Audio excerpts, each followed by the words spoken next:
कांग्रेस के प्रदेश अध्यक्ष अजय राय बुलंदशहर पहुंचे। उन्होंने जम्मू कश्मीर में शहीद हुए कमांडो प्रभात गौड़ के आवास पर पहुंचकर श्रद्धांजलि दी। कांग्रेस प्रदेश अध्यक्ष अजय राय ने भाजपा और भाजपा सरकारों पर निशाना साधते हुए कहा कि भाजपाई देशभक्ति का केवल दिखावा करते हैं। उन्होंने कांग्रेस और राहुल गांधी की तरफ से संवेदना व्यक्त की। उन्होंने कहा कि पूरी कांग्रेस शहीद परिवार के साथ है। जहांगीराबाद से यशु गोयल की रिपोर्ट। आज बुलंदशहर मैं अपने बहादुर जाबाज साथी को मैं सैल्यूट करने आया हूँ। जो देश खातिर अपनी कुर्बानी दिया है।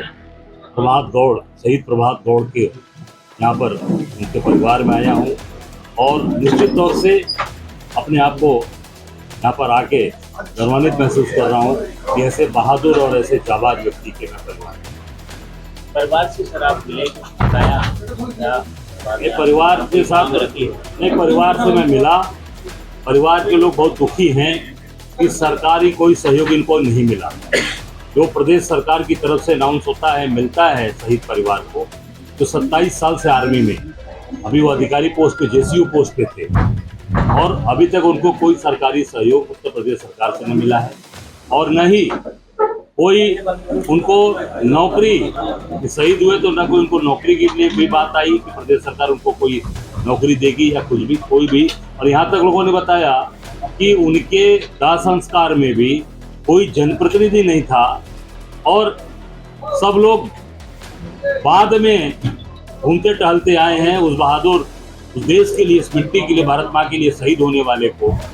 इनके पास समय नहीं है, भाजपा के लोगों के पास, इनके सरकार के पास यहाँ कोई नहीं आया और न कि कोई सहयोग किया। बड़ी बात सर आप कह रहे हैं कि देशभक्ति की एक तरफ भाजपा बात करती है और यहाँ जो शहीद हुआ है उसके लिए कोई जनप्रतिनिधि नहीं आया, परिवार के लोगों ने बताया। अब देखिए, ये भाजपा का सारा जितना जुमला था सब बाहर आ गया। देशभक्ति की बात केवल हवा में रह गई।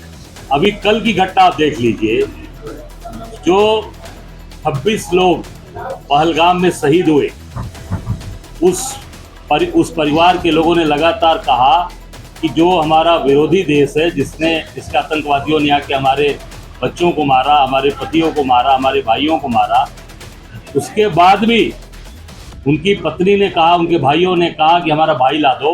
उसके बाद भी इंडिया पाकिस्तान का मैच हुआ। तो ये राष्ट्रभक्ति केवल दिखावटी है भाजपा की और ये दोगला चरित्र, दोहरा चरित्र है।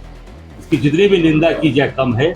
ऐसे लोग जो निश्चित तौर से वो शहीद का सम्मान क्या करें, वो शहीद को केवल और केवल ये जुमलेबाजी सरकार करती है, झूठ बोलती है और शहीदों का अपमान करती है। क्या आप इस शहीद के हक में कोई आवाज उठाएंगे? बिल्कुल आज आया हूँ, इसीलिए आज आने का मेरा जो तात्पर्य है वो यही है कि शहीद का परिवार, शहीद का अपमान, उसके परिवार का अपमान। कुछ भी सरकारी अभी तो कोई घोषणा नहीं, कोई सरकार का मंत्री नहीं आया, कोई मंत्री नहीं आया सरकार का। आप सोच सकते हैं। तो निश्चित तौर से इनके साथ खड़े हैं और इनको न्याय दिलाएंगे। पूरी ताकत के साथ कांग्रेस पार्टी लड़ेगी और इनके साथ लड़ेगी। सर, राजनीति की बात करें तो देखा जा रहा है कि कांग्रेस के लोगों को हाउस अरेस्ट किया गया है। देखिए, वो सरकार डरी हुई है, सरकार घबराई हुई है, क्योंकि हम सही बात उठा रहे हैं, सही बात बोल रहे हैं। जो देश के अंदर जो चर्चा इस समय चल रही है, गांव गांव गली गली एक ही चर्चा है, वोट चोर गद्दी छोड़।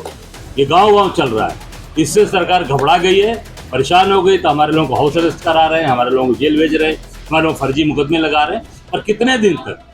वो जनता की आवाज है, वो जन जन के अंदर वो बात बैठ चुकी है। अगर बिहार चुनाव में इस नारे का आप कितना असर देखते हैं? पूरे देश में असर होने जा रहा है। आप बिहार से लेके पश्चिम के गांव गांव गली गली, जिस गांव में बैठे हैं, आप बुलंदशहर के देख लो, हर गांव गांव में चर्चा है कि नहीं, घर में है कि नहीं। वोट चोरी की चर्चा घर घर में है, चारों तरफ पूरे देश के कोने कोने में। लेकिन सरकार पूरे देश में SIR कराने की बात कर रही है। अब SIR देखिए, वो तो सरकार और चुनाव आयोग मिले हुए हैं। जो सरकार चाहती है चुनाव आयोग वही करता है।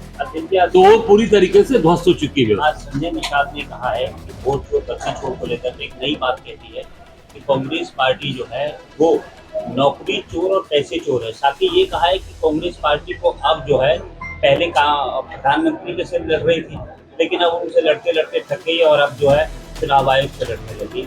देखिए, ये ऐसे लोग हैं, ये जो मैं मौका परस्त है, ये लोग पूरी तरीके से मौका परस्त है। मौका आता है तो कब किधर जाएंगे, ऐसे लोगों के बारे में समझता हूँ कि बहुत बोलने की आवश्यकता नहीं है।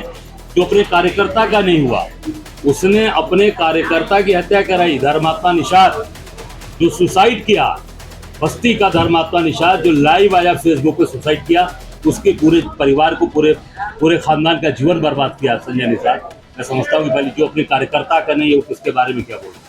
एक मुख्यमंत्री आवास के निकट एक बुलंदशहर के युवक ने आत्महत्या की है, क्या कहेंगे? मैं भी उनके दरवाजे जा रहा हूँ।